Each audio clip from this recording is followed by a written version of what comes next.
Welcome to Blizzard Fire. We hope this video helps fire up your solution. You begin by minimizing variables.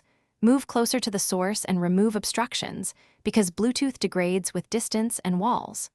Once done, make sure both battery levels are above 20% and turn off any power-saving modes that throttle radio use. Now reboot both the audio device and the phone or PC.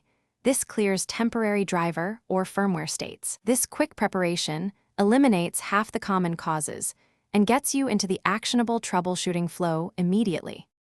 You now focus on the software and environment. Reduce interference by moving Wi-Fi devices or switching router channels, since overlapping radios cause jitter.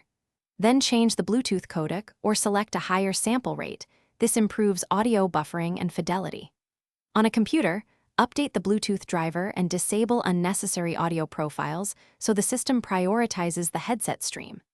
If you're on a phone, close background apps that use Bluetooth. These steps stabilize packet timing and reduce choppiness.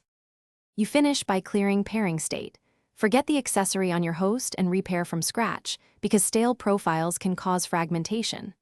Once paired, play a short, high bitrate audio track and try another app to confirm whether the problem is app-specific.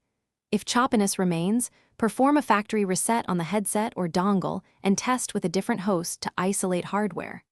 One key troubleshooting tip: if intermittent dropouts persist, swap to a wired connection briefly to confirm it's a Bluetooth problem, not the audio source.